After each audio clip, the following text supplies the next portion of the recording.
Bonjour à tous, lors de cette vidéo, je vais vous expliquer comment importer un fichier EDS sur Unity Pro, donc c'est-à-dire EcoStruxure Control Expert, il s'appelle maintenant comme ça le logiciel. Donc, qu'est-ce que c'est EDS? C'est l'acronyme de Electronic Datasheet, donc c'est une fiche de données électronique. Donc les fichiers EDS, c'est des simples fichiers texte qui décrivent les fonctions de configuration d'un équipement. Voilà, c'est donné par le constructeur. Alors nous, on va le demander à Schneider, mais on peut avoir d'autres constructeurs, Parker, ce que vous voulez, quoi. Parker, je pense à Parker ou Festo, pour des îlots pneumatiques, par exemple. Une fois, on a eu le cas à faire ça. Donc en fait, c'est l'îlot pneumatique qui travaille en CanOpen, et ben voilà, il faut le fichier DS pour qu'Unity Pro sache le reconnaître, quoi. Donc moi justement, on va rester chez Schneider.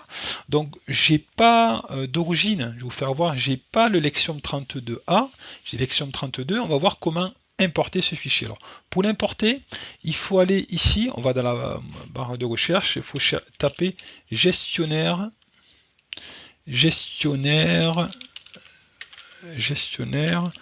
de catalogue matériel. Donc il faut absolument que Control Expert Unity Pro soit fermé. S'il est ouvert, ça ne fonctionnera pas. Vous l'aurez ici, ça vous marquera un message d'erreur que le fichier EDS est utilisé, donc ça ira pas.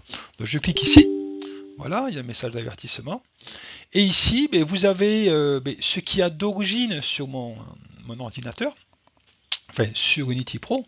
Donc, contrôle des moteurs, détection, par exemple, ici, aux encodeurs, c'est pour des codeurs, hein, justement, qui travaillent avec un bus de terrain.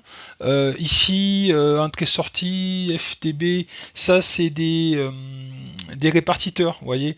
Vous branchez sur un répartiteur les différentes entrées-sorties, différents détecteurs. Ou les sorties, des bobines d'Electrovan par exemple, et le bloc, le répartiteur est relié à l'automate en CanOpen. Voilà. Et donc ça, c'est des fichiers qui existent. Là, c'est du Schneider. On peut avoir des produits tiers, d'autres constructeurs. Voilà. Ici, ça, c'est du Parker. Je parlais tout à l'heure. Tiens, justement, Parker. Il y a des Festo, mais décidément, la chance. Voilà. Moi, ce qui m'intéresse, c'est pas ça. Moi, ce qui m'intéresse, c'est mouvement. Donc ici, mouvement. Alors moi, Lexium 32, je l'ai, donc je vais le supprimer. Voilà, j'imagine que je ne l'ai pas, hein, pour la vidéo, je vais vous faire voir ça. Donc je fais ici sur mouvement, clic droit, ajouter un équipement. Et là, je vais chercher mon fichier EDS, donc qui est quelque part par là, voilà.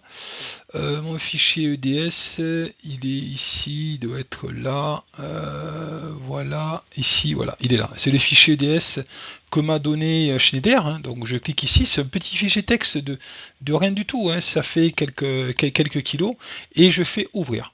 Voilà, une fois qu'il est ouvert, donc ça met, alors là on va pas toucher tout ça, en fait, là-dedans, mais c'est tout est les caractéristiques de mon cerveau variateur en CanOpen. Vous voyez, il y a des codes qui apparaissent. Bon, ça, on le verra un peu plus tard, hein. Voilà. Donc, on fait OK. On ne s'occupe pas. Il n'y a rien à toucher, bien sûr, dedans. On laisse par défaut, hein. On fait OK. Et voilà. Donc là, il importe tout sur mon ordinateur. Et une fois que j'ai fini ça, là, je fais générer le catalogue.